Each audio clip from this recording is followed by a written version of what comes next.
조금 시국이 어수선하고 그래서 연말 분위기가 예년 같지 않다 그렇게 느껴지기는 합니다만, 이 시간이 되면 참 세월이 너무 빨라.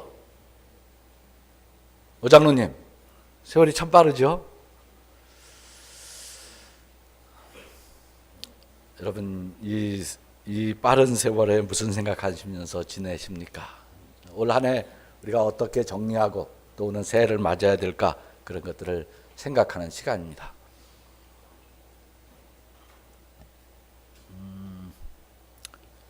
몇 년 전에 그 로키 산맥에서 산불이 났는데요, 걷잡을 수 없이 순식간에 산 하나가 전체가 다 타버리는 일이 있었다고 합니다. 사람들이 간신히 불길을 잡았을 때 산이 다 타버리고 말았어요. 그런데 산불을 정리하던 사람들에게 이상한 물체 하나가 눈에 띄었어요. 그래서 가까이 가보니까 웅크린 채 불에 타 죽은 노루였어요. 노루가 한 마리 그냥 그대로 그냥 죽어 있는 거예요. 근데 노루라는 게 이게 빠른 동물이잖아요. 그래서 아무리 불길이 세다 해도 노루가 되게 피하지, 그게 불에 타 죽는 일은 거의 없다 그래요. 그래서 그 큰 노루가 왜 피하지 못하고 저럴까? 그리고 사람들이 봤는데, 그 노루에게 더 이상한 거는 그 그대로 불에 타 죽어 있는데 그 불을 뭐 타줄래 막 저항하고 막 이런 발광하고 그럴 거 아니에요? 근데 그런 흔적이 전혀 없이 그대로 그냥 불에 타 죽은 것이었어요. 그런 몸부림친 흔적이 보이지 않는 거예요. 사람들이 좀 이상하다. 그래서 그 흔치 않는 광경을 보면서 노루의 시체를 들어 올리니까 그때 그 죽은 노루 밑에서 폴싹 튀어오르는 것이 있었다고 해요. 노루 새끼였어요. 그게 생명을 지키는 어미의 마음이겠죠. 노루에게 무슨 대단한 윤리 도덕 의식이 있겠습니까? 그저 어미의 본능이라고 해야 맞겠죠. 그러나 말이에요, 그런 걸 그저 본능이라고 하기에는 좀 섭섭하지 않습니까? 야, 그거 본능이야, 그러고 넘어가기에는 좀 섭섭해. 그래서 우리를 그런 본능을 뭐라 그럽니까? 숭고한 본능이라고 이름 붙일 수 있겠지요. 자기 새끼를 위해서 목숨까지도 버리는 숭고한 본능 말입니다. 이런 이야기를 들으면 만물의 영장이라는 인간 삶이 조금 부끄러워지기도 해요. 요즘 우리 사회에서 벌어지고 있는 그 부모 자식 간의 이런저런 이야기를 생각하면, 인간이란 존재는 왜, 인간도 원래 그랬겠지, 숭고한 본능은 문명에 따라서 퇴화하고 천박하고 탐욕스러운 본능만을 진화시키는 게 아닌가, 그런 우울한 생각이 들기도 하지요. 자식을 향한 숭고한 어미의 사랑, 거기서 하나님의 사랑을 본 사람이 바로 오늘 우리가 함께 읽은 호세아 선지자입니다. 호세아는 이스라엘 백성을 향한 하나님의 사랑을 어머니의 사랑에 비유해. 오늘 우리가 읽지 않았습니다만 우리 오늘 읽은 본문 바로 3절 4절 그 앞에 이 어머니의 사랑에 대한 그런 빛된 하나님의 사랑의 이야기가 이렇게 묘사되고 있어요. 나는 에브라임에게 걸음을 가르치고 내 품에 안아서 길렀다. 나는 인정의 끈과 사랑의 띠로 그들을 묶어서 업고 다녔으며 그들이 목에서 멍에를 벗기고 가슴을 헤쳐 젖을 물렸다. 여러분, 생명현상이란 무엇입니까? 누군가의 희생과 헌신으로 존재하는 게 생명현상이야. 제 혼자, 제 스스로 사는 생명은 아무것도 없어요. 고등동물일수록 점점 진화의 단계가 높이 올라갈수록 더 많은 희생과 헌신을 요구해요. 만일 이 어머니의 희생과 헌신이 없었다면 오늘 우리는 없었어. 우리는 여기 존재할 수 없는 거예요. 그런데 문제는 무엇이에요? 우리가 자식이라는 존재는, 그 큰 사랑을 받은 자식은 어머님의 그 큰 뜻, 그 사랑의 뜻을 잘 모르기 일쑤라는 거예요. 그래서 애타게 부르는 어머니의 목소리를 듣고도 다른 곳으로 가곤 하는 것이죠. 어머니가 품에 안아 기르고 한 걸음 한 걸음 마음 졸이면서 가르쳐준 걸음이지만 그게 다 우리가 제 스스로 제 힘으로 걷는 줄 알고 제 멋대로 가는 것이죠. 개구리 올챙이적 생각 못한다. 우리는 다 제가 잘나서 여기까지 왔다고 생각하며 살아가고 있지 않습니까? 호세아는 하나님의 뜻을 배신하고 타락의 역사를 이어가는 이스라엘을 보면서 어머니의 사랑을 깨닫지 못하는 어린아이의 모습을 함께 보는 거죠. 그들은 바알을 섬기고 아스라를 섬겼어요. 하나님의 정의를 풍요로운 이방 문화와 바꾸고 그들이 그처럼 결별을 하고 했던 그 에집트의 질서, 힘 있는 사람이 힘없는 사람을 내리누르는 그런 질서를 흠모해 우리도 에집트처럼 됐으면 좋겠다. 이스라엘은 이스라엘 됨, 자기 정체성, 나의 나됨을 잃어가고 있었던 거죠. 하나님이 저들을 하나님의 백성으로 키우고 세워준 것은 세상의 모든 나라처럼 그런 나라처럼 살라고 하신 것이 아니지 않습니까? 세상을 구원할 백성, 하나님 백성은 세상을 구원할 백성이고 세상의 복의 근원이 되는 그런 나라, 평화를 만들고 정의를 세우는 그런 나라로 저들을 이스라엘이라는 나라로 불러주신 거예요. 근데 우리는 이스라엘은 그런 하나님의 뜻을 다 망각해. 우리가 잘 아는 대로 호세아는 주전 8세기 북왕국 이스라엘에, 그때 그 이스라엘은 우리처럼 남과 북이 나눠져 있었어요. 그래서 남왕국 유다, 북왕국 이스라엘인데 주전 8세기라는 게 예언서가 제일 꼽힌 그런 시절 아닙니까? 우리가 잘 아는 예언자들은 다 그때 한 거야. 아모스, 호세아, 이사야, 미가. 이게 주전 8세기 예언 문학에 가장 꼽혔던. 근데 북왕국에서 아모스, 호세아가 활동하고 남왕국에서 미가와 이사가 활동을 하는데 북왕국은 주전 8세기에 망해요. 722년에 여로보암 2세를 지나면서. 근데 여로보암 2세가 주전 8세기 초반에 통치할 때 최고의 이스라엘을 구가해. 북왕국이 제일 발전했어. 그런데 그 발전의 이면에는 정말 큰 암덩어리가 자라고 있었던 거예요. 겉으로는 엄청난 경제 발전이 이루어졌지만 사람들은 흥청망청하는데 그 경제 발전 때문에 흥청망청 되지만 그러나 가난한 사람들은 더 힘들게 살아야 했던 거죠. 법과 정의보다는 권모술수와 힘이 앞서 있었어요.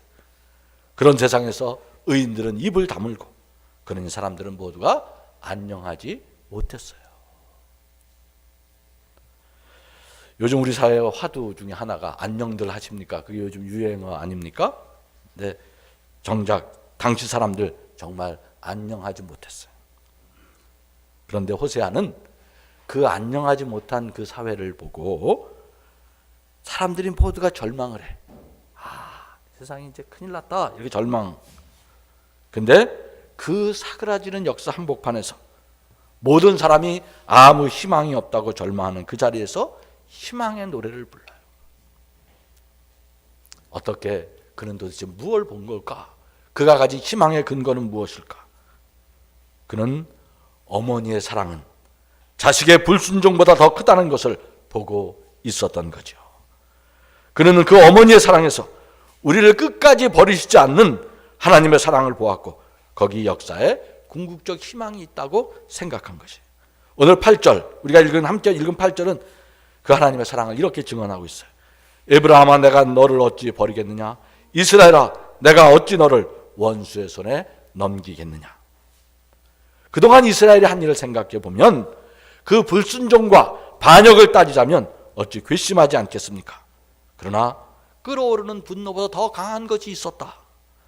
자식을 향한 실망과 우라보다 더 강하게 불길처럼 강하게 치솟아 오르는 그 무엇이 있었다고 오늘 성경이 기록하고 있지 않습니까? 그게 뭐예요? 바로 저들을 불쌍히 여기는 마음, 궁일이 여기는 마음, 어머님의 사랑의 마음이 아닙니까? 그래서 오늘 9절은 이렇게 증언해요. 아무리 화가 나도 화나는 대로 할 수 없구나. 이게 요체야. 아무리 화가 나도 화나는 대로 할 수 없구나. 내가 다시는 에브라함을 멸망시키지 않겠다. 나는 하나님이요 사람이 아니다. 나는 너희 가운데 있는 거룩한 하나님이다. 이 마음, 아무리 화가 나도 화나는 대로 할 수 없는 마음, 아무리 열받아도 열받는 대로 할 수 없는 마음, 그 궁울의 마음, 그것을 신약성서는 예수의 마음, 그것을 성령이라고 하는 거예요. 여러분, 성령 받았다 그런 얘기 우리 많이 하잖아요. 성령 받으면 어떻게 됩니까? 성령 받으면 방언하고 신유은사 생기고, 그거는 다 저급한 성령이야. 그건 성령의 초급 단계.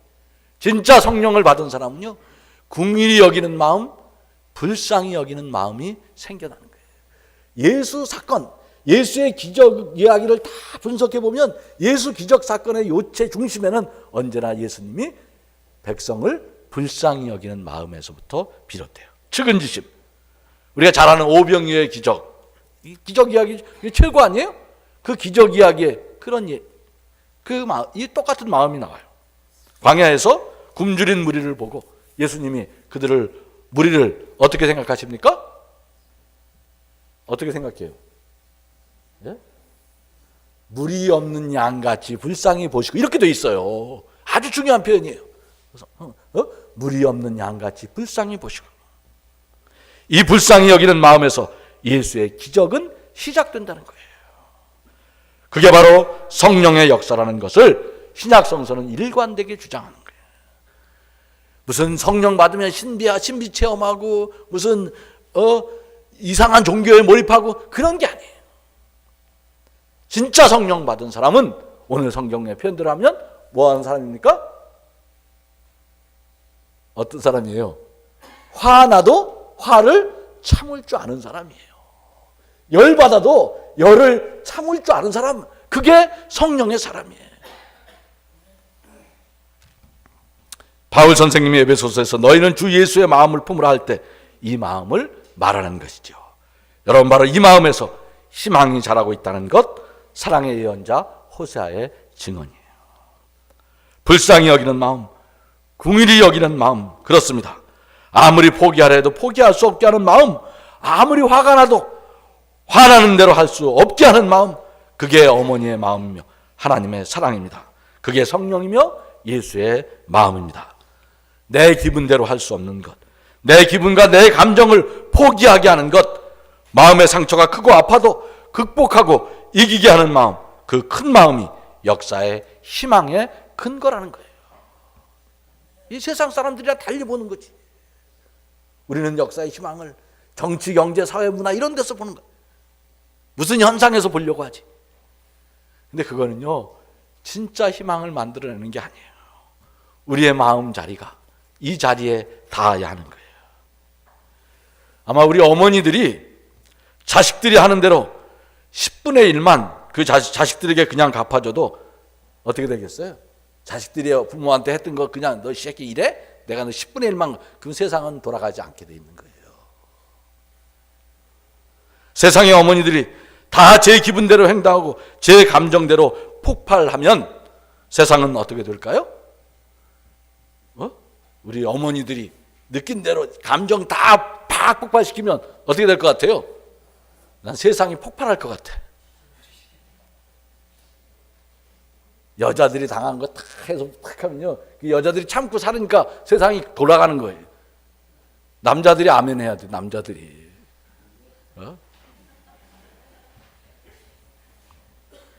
거기 어머니들의 보이지 않는 희생과 헌신이 있는 것이죠. 세상은 그래서 굴러가는 거예요. 호세아는 어머니의 사랑을 보면서 하나님의 마음, 하나님의 사랑을 보았습니다. 그리고 거기서 그는 역사의 희망을 발견하는 거예요. 진짜 전혀 희망을 발견할 수 없는 백성, 이스라엘만 보면, 그러나 그 백성조차 불쌍히 여기시는 하나님에게서 진짜 희망이 온다는 것입니다.